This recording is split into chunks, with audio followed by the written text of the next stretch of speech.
Déméter, céréale killeuse. Déméter, la déesse des croissants et des cornflakes. Attention, j'en vois qui bâillent au fond de la classe. Vous avez tort. Déméter et les glucides, c'est une histoire pleine de drame et de passion. Sérieusement, la cadette des Olympiennes mérite qu'on lui consacre un chapitre. Elle alliait la gentillesse de son aînée Estia avec la beauté renversante de sa jeune sœur Héra. Le plus souvent, elle portait une couronne de maïs. La plupart des filles que je connais auraient l'air cruches coiffées ainsi. Pas elle. Il lui arrivait aussi de piquer des coquelicots dans ses longs cheveux dorés, parce qu'ils poussent dans les champs de blé. Enfin, c'est ce qu'on m'a dit, moi, vous savez, la campagne. Elle aimait s'envelopper dans une cape sombre qui laissait entrevoir le vert vif de sa robe quand elle bougeait. On aurait alors dit de jeunes pousses surgissant de terre. Avec ça, il émanait de sa personne un parfum délicieux, comme une averse sur un champ de jasmin. Estia ayant fait vœu de célibat, Déméter devint l'objet de toutes les attentions masculines. Héra aussi était canon, mais quel fichu caractère. En plus de son physique, Déméter avait un cœur en or, enfin presque toujours, et elle faisait les meilleurs cookies du monde. Mais quand elle montait son char tiré par 2 dragons, une épée étincelante au côté, elle se muait brusquement en une divinité guerrière. Un de ses surnoms, Chrysaoros, signifie d'ailleurs la dame à l'épée d'or en grec. Une légende prétend que l'épée en question n'était autre que la faucille de Cronos. Si Déméter l'utilisait pour moissonner le blé, en cas de besoin, elle pouvait se révéler une arme redoutable. Zeus, Poséidon et Hadès lui proposèrent le mariage et essuyèrent un refus. La seule passion de Déméter, c'était de transformer les déserts en terres fertiles, de stimuler la production des arbres fruitiers et l'éclosion des fleurs. Zeus se montra le plus insistant. Il venait de divorcer de Thémis et souffrait de la solitude au point de devenir obsédé par Déméter. Prêt à tout pour la conquérir, il la surprit un jour dans un champ de blé. Elle eut beau crier et lui ordonner de la laisser tranquille, il s'incrusta. « Allez, rien qu'à baiser, la supplia-t-il. Puis peut-être un deuxième. Et ensuite... Oh, mais tu m'ennuies à la fin !»« Je suis le roi de l'univers. Épouse-moi et tu régneras à mes côtés. »« Ça ne m'intéresse pas !» Déméter brûlait d'envie de saisir son épée, mais quiconque s'opposait à Zeus risquait de gros ennuis, comme Prométhée. Elle ne pouvait pas non plus le planter là, car son char était garé en bordure du champ. « Nos enfants seront incroyablement puissants. »« Mais fiche le camp !»« Allez, sois gentille. » Excédé, Déméter se métamorphosa en serpent afin de se faufiler entre les rangs de blé. Raté. Zeus en fit autant et la suivit. Les reptiles ont un odorat très développé, et comme je l'ai dit plus haut, Déméter avait un parfum reconnaissable entre tous. Voyant ça, la déesse se glissa dans un trou. Encore raté. Zeus y pénétra derrière elle, lui coupant toute retraite, et la galerie était trop étroite pour qu'elle puisse se retransformer. Zeus la tenait à sa merci, et il ne lui rendit sa liberté qu'après l'avoir... Bon, je vous laisse imaginer la suite. Quelques mois plus tard, Déméter donna naissance à une adorable petite fille, Perséphone. À la vue de son bébé, elle pardonna presque à Zeus de l'avoir forcée à faire des galipettes dans le blé. Il ne parlait plus de l'épouser et négligea complètement l'enfant, mais celle-ci devint le rayon de soleil de sa maman. Malheureusement, ce ne fut pas la seule fois où Déméter se retrouva dans une situation, disons, délicate. Quelques années après ces événements, elle se promenait au bord de la mer, savourant sa solitude et l'air du large, quand Poséidon l'aperçut. En tant que dieu marin, il était bien placé pour repérer les jolies filles sur la plage. Il émergea alors des flots avec son trident, vêtu de sa plus belle tunique verte et coiffé d'une couronne de coquillages qui le rendait irrésistible. C'est du moins ce qu'il croyait. « Salut beauté !» attaqua-t-il avec un sourire niais. « Tes parents auraient dû t'appeler Tempête, parce que quand je te vois, je tombe à la renverse. » Soyez indulgent, ça faisait des années qu'il attendait l'occasion de sortir cette blague. « Oh, fiche le camp, Poséidon !» lui répliqua Déméter qui en avait entendu d'autres. Quand la mer se retire, c'est pour mieux revenir. Ça te dirait un dîner en tête-à-tête dans mon palais sous-marin ? Déméter regretta subitement de ne pas avoir garé son char plus près. Ça l'aurait rassurée de savoir ses 2 dragons à portée de voix. Elle décida alors de se transformer pour prendre la fuite. Mais cette fois, pas question de serpent. En regardant autour d'elle, elle aperçut un troupeau de chevaux sauvages qui galopaient dans les vagues. « Parfait, pensa-t-elle. Quoi de plus rapide qu'un cheval ?» Aussitôt, elle se changea en jument blanche et courut se mêler au troupeau. Son plan comportait plusieurs failles. D'abord, Poséidon pouvait également se transformer. Il prit à son tour l'apparence d'un étalon blanc et se lança à sa poursuite. Ensuite, il était incollable sur les chevaux et avait le pouvoir de les contrôler. Normal, c'était lui qui les avait créés. Vous vous demandez pourquoi un dieu marin voudrait créer un animal terrestre comme le cheval ? J'y reviendrai plus tard. Bref, ayant rejoint le troupeau, Poséidon eut vite fait de repérer sa proie à son parfum. L'averse, le jasmin, vous vous rappelez ? Et le piège se referma sur Déméter. Si les chevaux s'écartaient devant leur maître, ils encerclaient la malheureuse et l'empêchaient de fuir. Paniquée, elle n'osait se retransformer de peur d'être piétinée. Soudain, Poséidon apparut à ses côtés et poussa un hennissement qu'on pourrait traduire par « Salut, cocotte, un petit galop à 2, ça te branche ?» Et au grand effroi de Déméter, il se fit encore plus pressant. De nos jours, le comportement de Poséidon lui vaudrait de sérieux ennuis avec la justice. Enfin, peut-être pas sous sa forme d'étalon. Je ne crois pas qu'on puisse mettre un cheval en prison.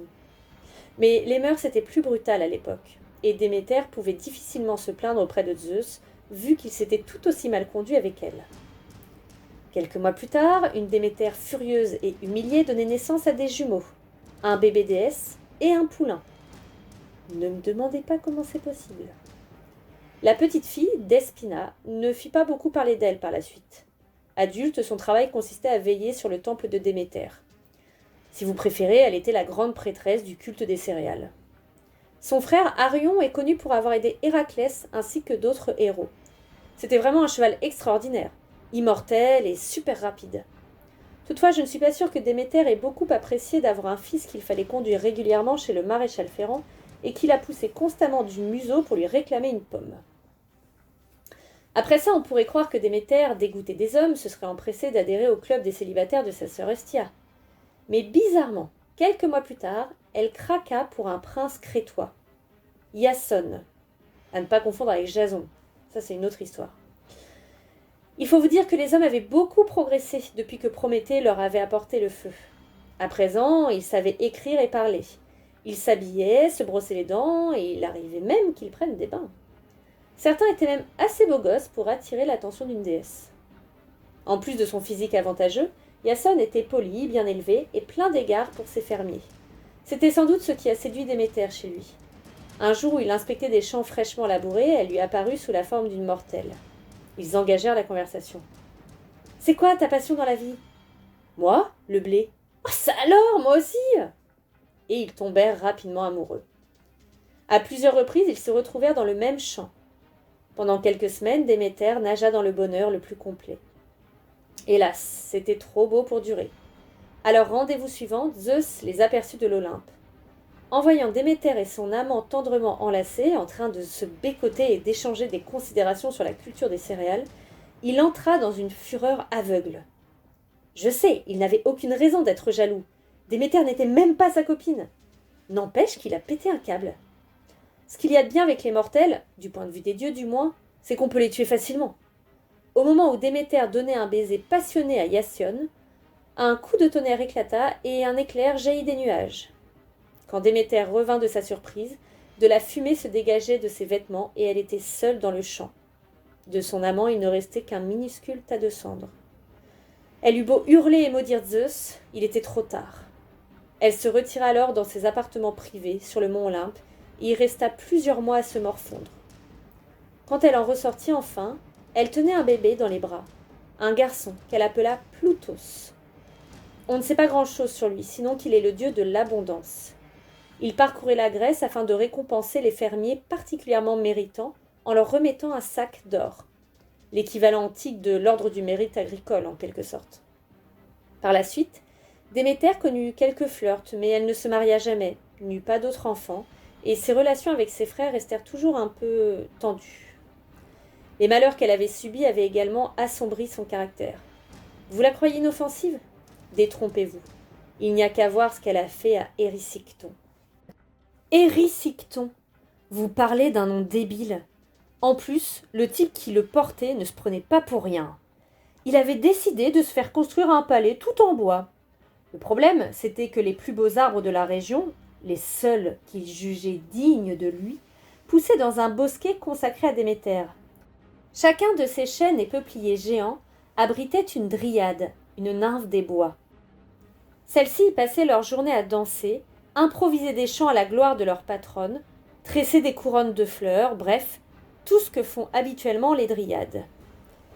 Érysicton savait aussi bien que tout le monde qu'il ne fallait pas toucher à ces arbres. Mais comme il se croyait au-dessus des lois divines, il réunit une vingtaine de types costauds avec des haches et les entraîna vers le bosquet. À leur approche, les dryades poussèrent des cris affolés et appelèrent Déméter à leur secours. Celle-ci devait être reliée à elle par une ligne directe, car elle rappliqua en un éclair. Elle prit la forme d'une mortelle et apparut à Érysicton, ainsi qu'à tous ses hommes. « En voilà de beaux gaillards, leur dit-elle. Où allez-vous comme ça, mes mignons ? Écarte-toi de notre chemin, femme. On va couper du bois. Mais pourquoi attaquer de pauvres arbres sans défense ? J'en ai besoin pour me faire construire un palais, le plus grand et le plus beau qui ait jamais existé. Ces hommes l'acclamèrent alors en brandissant leur hache d'un air menaçant. Vous devriez choisir d'autres arbres, répliqua la déesse, qui luttait pour garder son sang-froid. Ceux-ci sont consacrés à Déméter. Oui, mais ils sont hauts. C'est exactement ce qu'il me faut pour ma salle de réception. J'y donnerai des festins tellement somptueux qu'ils seront réputés dans toute la Grèce. Déméter insista. Des dryades innocentes vivent dans ce bois. Qu'elles essaient donc de m'arrêter ? beugla-t-il. Elles aussi, je les couperai en deux.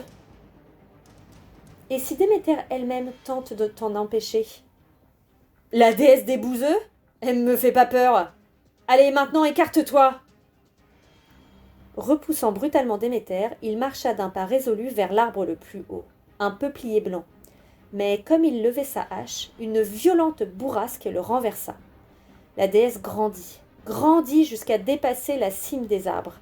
Ses yeux flamboyaient et l'ombre de sa faucille recouvrait le groupe des mortels. Un vrai look de céréale killeuse. Puis elle parla d'une voix assourdissante.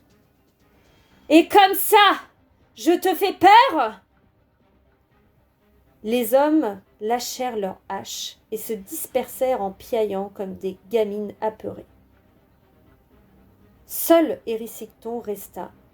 Il tenta de se relever, mais il avait les jambes en coton. Tu voulais être célèbre pour tes festins ? Eh bien, tu seras exaucé. Moi, déesse des moissons et de toute nourriture, je te condamne à manger jusqu'à la fin de tes jours, sans que ta faim soit jamais rassasiée. Et sur ces paroles, elle disparut dans un éclair vert. Érysicton battit piteusement en retraite, jurant qu'il ne menacerait plus jamais un bosquet sacré. Trop tard. Ce soir-là, quand il sortit de table, il avait toujours aussi faim. Ni un deuxième, ni un troisième service ne purent le rassasier. De même, il engloutit des litres et des litres d'eau sans parvenir à se désaltérer.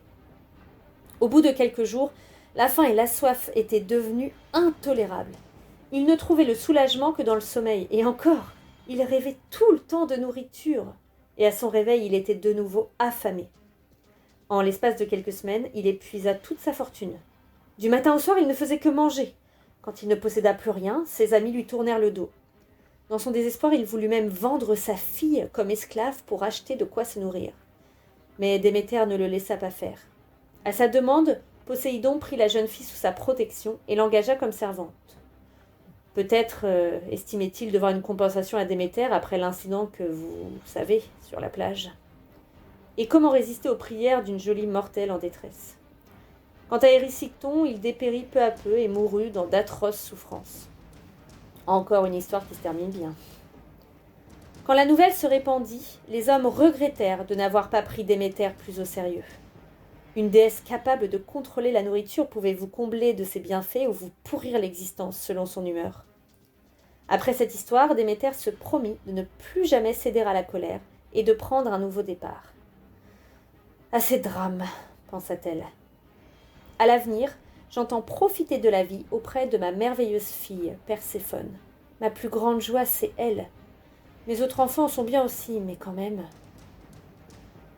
Comme vous vous en doutez, ce fut plus compliqué que ça.